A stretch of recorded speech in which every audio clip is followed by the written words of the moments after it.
हेमंत जी एक बात बताइए, सत्संग का टाइम क्या है?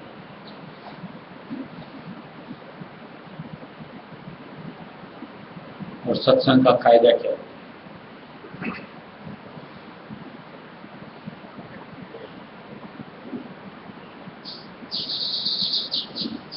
निरंजन और ने तो जैसे उसूल बना लिया है, सवार से पहले तो आना ही नहीं, सुबह के ध्यान गान तो छोड़ो, मारो लोग, जरूरत ही नहीं, हम लोग तो पहुंची हुई सूरत हैं।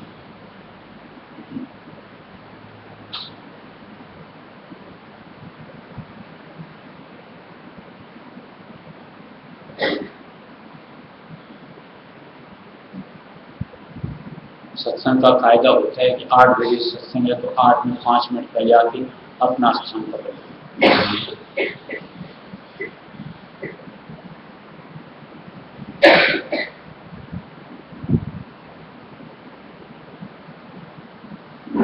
चलो ले जाए उसका एक प्रश्न का जवाब। भारतीय रिजर्व बैंक की नोटों की करेंसी नीचे से ऊपर बताओ क्या क्या?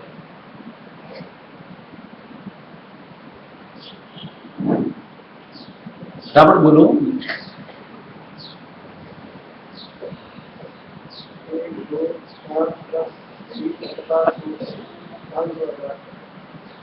कितनी सेकेंड लगेगी बताइए?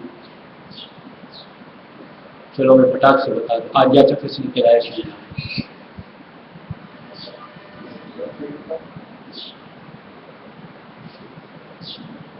शुरू करो।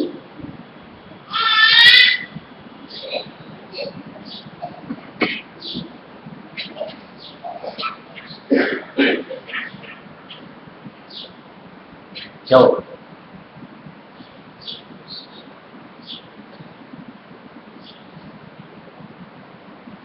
यानी हमारे लिए माया जरूरी है, उसको फटफट गिन दिया, और ये जरूरी नहीं इसलिए हम इधर करें।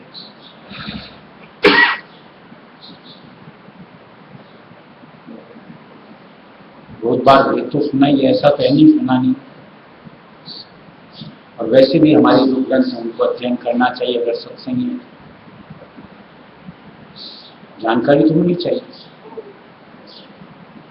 क्या हम रोज में 1 का 2 का 5 का नोट व्यवहार में लेते हैं, फिर भी याद है।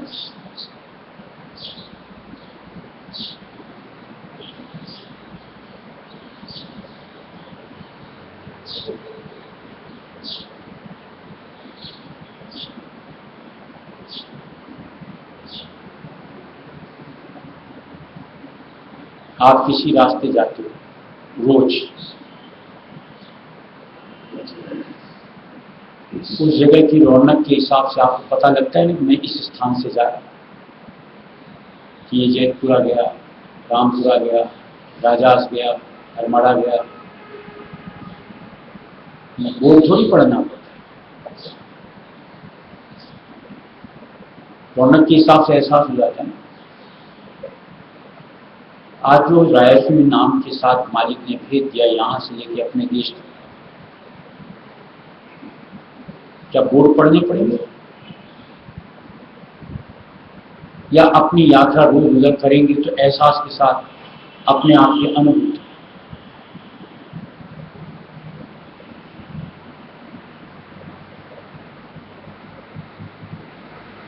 इसलिए बेटा लोग देखो, पीछे मुझे तो व्हाट्सएप पे कई मैसेज बड़े अच्छे लगते हैं, अक्सर बोलता भी रहता। पीछे आया था ना मैसेज कि सपने वो नहीं होते कि जो नींद में देखे जाते, सपने वो होते कि जो नींद नहीं लेने देते, कि जिनको हासिल करना होता है। हमें तो मालिक ने वो सपना दिखाया है, हमारी नींद उड़ जानी चाहिए। मेरी सूरत उड़ रही है, रायस में देश पहुंच गई।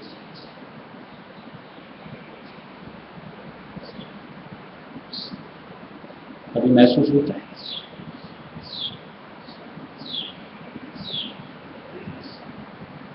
कभी बेचैनी होती है,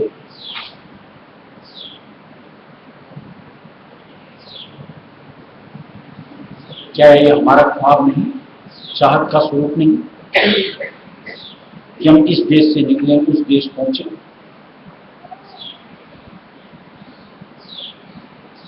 यानी लंबी तान के सोते हैं, यानी वो हमारा ख्वाब ही नहीं। हम जहां हैं, जिस हालात में, वही हमारे लिए तो उचित है। कुछ गलत कह रहा हूं?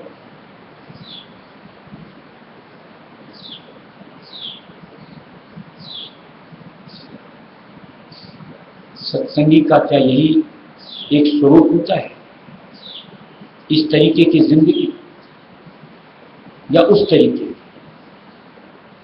कि पल पल के साथ में मालिक की याद हमको सताती है, एक एक बात याद आती है, और हमारी यहां से निकासी का मनसूबा बनता हुआ कर्म में तब्दील होता चले। ऐसा होता है सत्संगी का।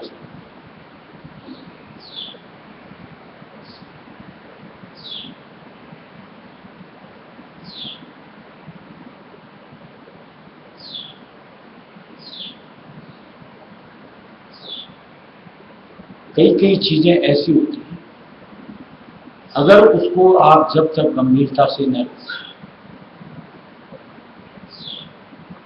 हमारा रुझान उसके साथ नहीं होता, और वहां हमको कामयाबी नहीं मिलती।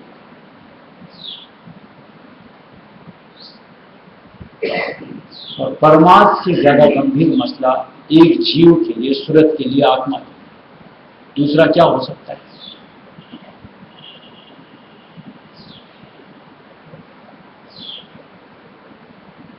और कोई चीज में कमी रह जाएगी, कोई जिंदगी में फर्क नहीं पड़ने वाला।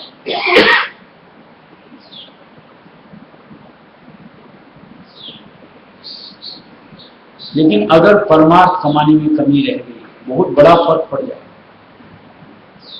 ये समझ तो आनी चाहिए।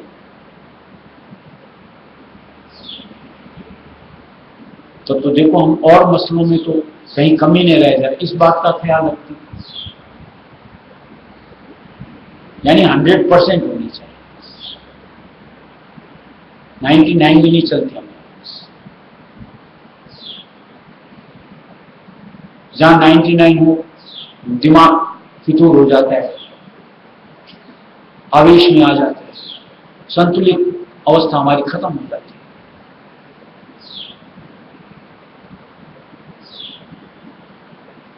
परमार्थ में कुछ भी हो, हमें कोई फर्क नहीं पड़ता। लगता है तो बेकार की चीज है। क्या एक सत्संगी का ये दृष्टिकोण सही कहते हो आप?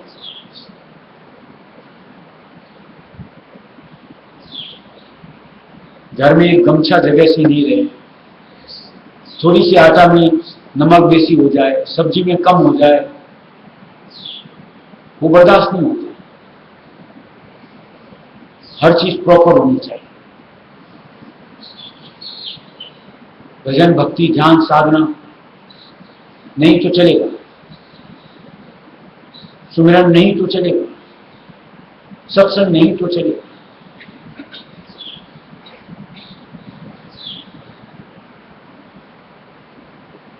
दोनों के रिजल्ट का आप निष्कर्ष निकाल के देखो क्या हो। आज यहां गमछानी है, उधर है, वहां से उठा ले। नमक कम बेसी जैसे तैसे खा ले, लेकिन परमार्थ से अगर गफलत होगी, जन्म का फिर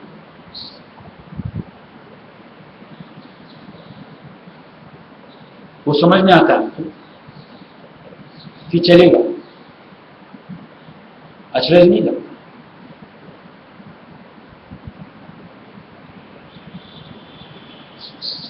कमर कसनी ऐसे नहीं, ये कोई फाउल की चीज नहीं है। ये बढ़ करके हिस्सेदारी देके हासिल करने की चीज है।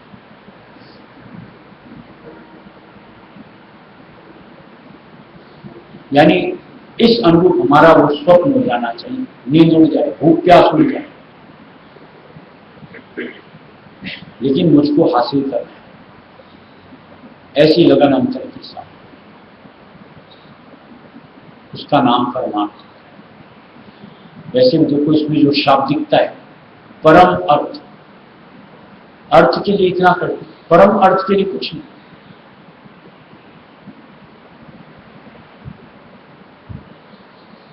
यानी माया के लिए तो इतनी भाग्य है, परवरदिगार मालिक है, उसमें जाके कुछ नहीं चलेगा। ये स्थिति यहां से निकासी के अपने देश पहुंचने कोई भी मैच नहीं। वहां भी जितनी आप यहां और कामों में तल्लीनता देते हो, उतनी कम से कम, बल्कि उससे बढ़कर अपने आप को समर्पित करना है, तब लक्ष्य करीब आता है, हासिल होता है। आज सुबह भी एक बात पढ़ी, बड़ी दिल को छू गई। हम लोग इस किराए के मकान में रहते हैं, जिसको शरीर कहते हैं। कितने गरीब हैं हम लोग, ये श्वासी जो अपनी है, ये भी अपनी नहीं है, ये भी गिन के मिली हुई है, और ऐसे ही जिस दिन खत्म हो जाएगी, एक भी हासिल नहीं, यानी चाह के साथ वो भी नहीं।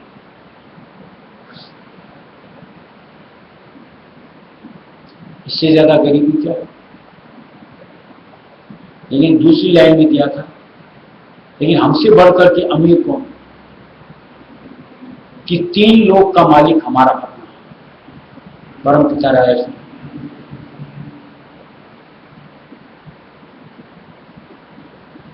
परिस्थिति को समझना है कि हम किसकी संगत करते हैं, हमारा आधार क्या है, किसके अंग संग में हमने अपने आप को जोड़ा।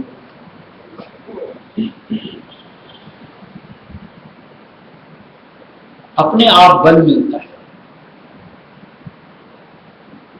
काल से माया से जूझने की शक्ति मिलती है। गफलत परे हटा करके लगन के साथ भक्ति में अपने आप को रमाने अंतर की ख्वाहिश तलब होती है, तब कहीं मालिक के साथ हमारा मिला होता है।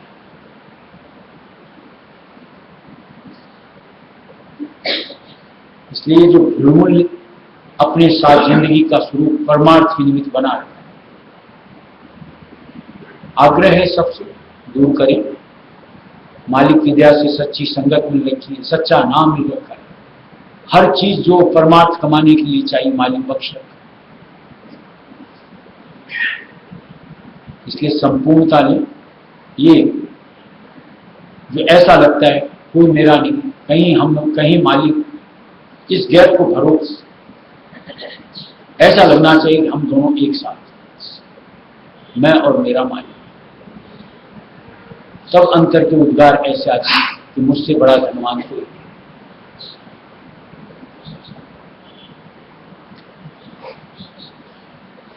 मैं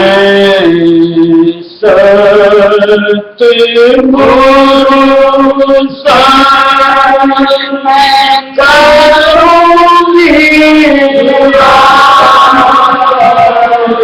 करूंगी, मैं राधा स्वामी संग करूंगी,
दुष्ट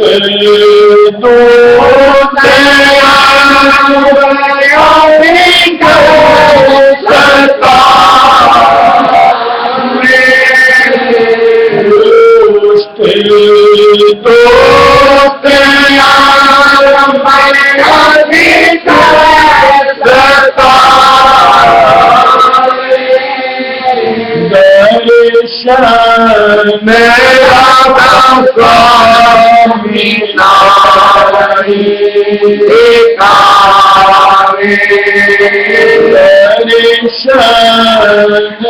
राधा स्वामी नारी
राधा स्वामी चित्त में धरती राधा स्वामी चित्त में धरती दांत फरियाद सुनो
बैठो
तो एक बात आपसे बताओ, जैसे काउंटिंग बताई 1 2 5 10, कभी बैठ के याद किया था? नहीं, हमारे नित्य में काम आता है, इसलिए हमारे दिमाग में सेट है। और वो सपने में भी पूछो यानी गहरी नींद में पूछो तो हम यही बता सकते। ऐसे हमारा मालिक के साथ नित्य अगर संजोग याद थोड़ी करना, हर हाल में मालिक हमारे साथ, हम उनके भेद को किसी को भी किसी भी वक्त अपने आप में जोड़ सकते।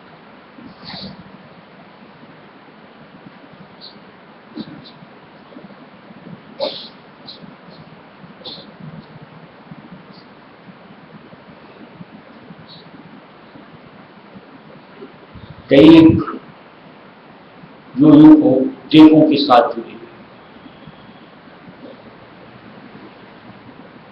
जिनको संत मत कबूल नहीं, रायस्वी मत कबूल, वो लोग रायस्वी मत के प्रति कटाक्ष करते कि पुराने धर्मों में ऐसा बताया, रायस्वी मत ऐसा बताया। वो कभी भी अपने जिन भी धर्म से ताल्लुक उसको नया नहीं बताता, पुराना ही बताता।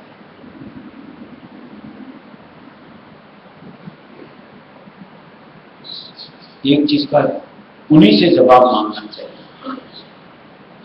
पुरानी कितनी चीजें रद्द हो चुकी जो आज व्यवहार में नहीं है, और अगर किसी के पास है उनकी कोई कीमत नहीं।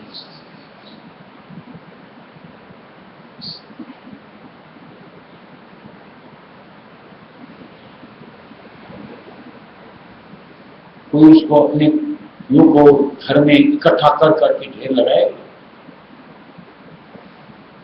या जो हमारी प्रैक्टिकल जिंदगी में काम आती है उन चीजों को बतलाए, किसमें अपने आप को।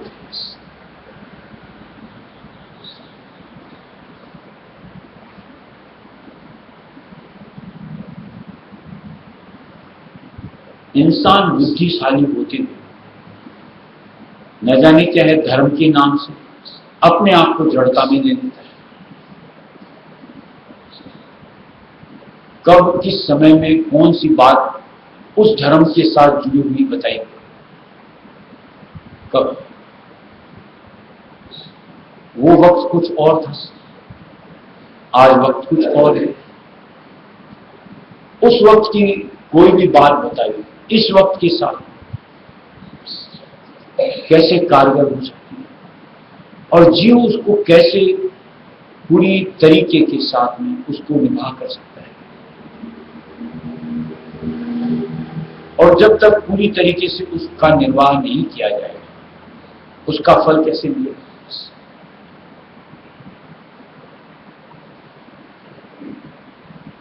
क्या यह बातें समझने लायक है?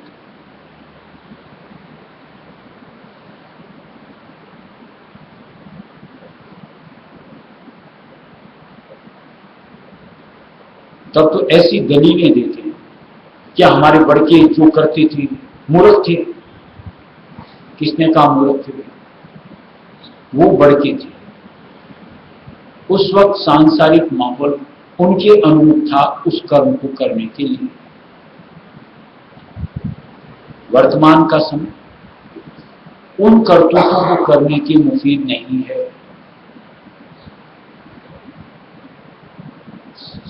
हम उस अनुरूप इस वक्त में उन कार्रवाइयों को नहीं निभा सकते, फिर उनसे अपने आप को क्यों जोड़ना चाहिए? क्यों उन बातों से अपने आप को तोड़ना चाहिए? क्यों नहीं संतों की बातों को स्वीकार करके अपने लिए बेहतर रिजल्ट हासिल करना चाहिए?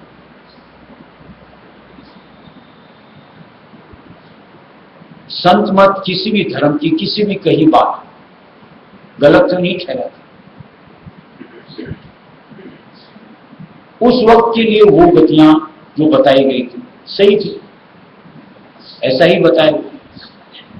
लेकिन आज के वक्त में अगर वो कार्रवाई कोई भी कर पाए, ये जीव के बस में न तो उनकी उम्र, न शारीरिक बल, और न ही समय का जो महाकलयुग आता जा रहा है ये माहौल बन पाता है।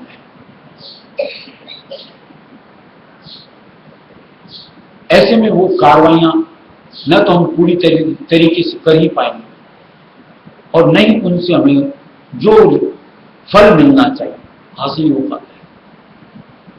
अब सहजता से अगर संत मत में हमें सुरक्षा योग की कार्रवाई बताई जाती जो अब के वक्त में जीव निभा सकता है घर गृहस्थ के साथ, वो साधन अपनी जिंदगी में क्यों नहीं जोड़ना चाहिए? आखिर इसको स्वीकार करने में क्या कठिनाई है?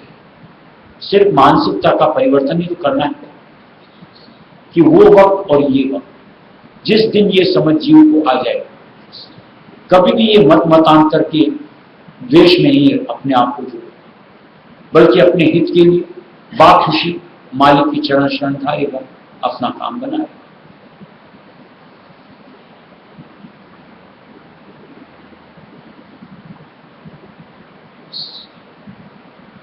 पहले जमाने के हिसाब से, उन धर्मों के हिसाब से जैसे बुधा चक्र से कार्रवाई करती थी, सिमटते सिमटते ऊपर आते थे। अब संत अगर सीधा आज्ञा चक्र बताते हैं, उनको ये बात गले नहीं होती कि पुराने जमाने में जिन्होंने उतनी साधना करी, एक एक चक्र पार करके छठे चक्र आए, बेवकूफ थे। उस वक्त की कार्रवाइयां थी, उनको बेवकूफ नहीं करार दिया जाता। लेकिन अब हमारे पास मनुष्य में इतना समय नहीं और न शारीरिक शक्ति नहीं कि हम नीचे से अपने आप को उठाते हुए यहां और इसके ऊपर ही अपने आप को ले जा पाएंगे। यानी हम तो नीचे ही तरफ में छिटक कर कहीं ना कहीं रुक जाएंगे, हमारा समय पूरा हो जाएगा, परमार्थ हमारा संवर ही नहीं सकता। इसलिए वर्तमान जो समय शारीरिक शक्ति जीवों की, उसके हिसाब से मालिक ने सहज रास्ता लाके दे दी, जो कि जीवों को स्वीकार्य होना चाहिए तार्किकता के साथ। यहां से समेटो तो ये अपने आप नीचे से चेतनता ऊपर आती है, यानी 6 चक्र पार करते हुए यहां आद्या चक्र पे हम अपनी स्थिति कायम कर पाते हैं। और खाली बकवास करने से बेहतर इस कार्रवाई में जुड़ो, सिमटाओं के साथ अपनी स्थिति वहां कायम होती हुई देखो, तब तो मानो संतों की बात को, क्या संतों की दी गई जरूरत सही है? प्रतीत के साथ भी आगे की कार्रवाई करो, हर्ज क्या है?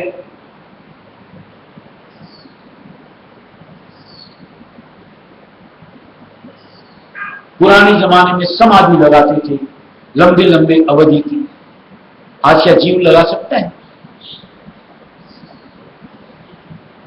घड़ी दो गई तो किसी चीज की तलब के साथ में उद्विग्न हो जाता है। आज वो लंबी समाधि कहां से लग पाएगी? इसलिए मालिक ने सहजता के साथ सुरक्षा योग की साधना की बतौर 20 मिनट से लेकर 1 घंटा, अधिक से अधिक एक वक्त के अंदर। अब कईयों की ऐसी मान 20 मिनट में क्या तमाशा है जो हो जाएगा? शुरू करके देखो 20 मिनट में क्या होता है, 20 मिनट तो तुम करके दिखाओ। उसमें चक्के छूट जाते हैं, टांके टूट जाते हैं, लंबी लंबी बातें हाँकते में लगता क्या है बातों में, करने पे आकृति को तो समझ में आ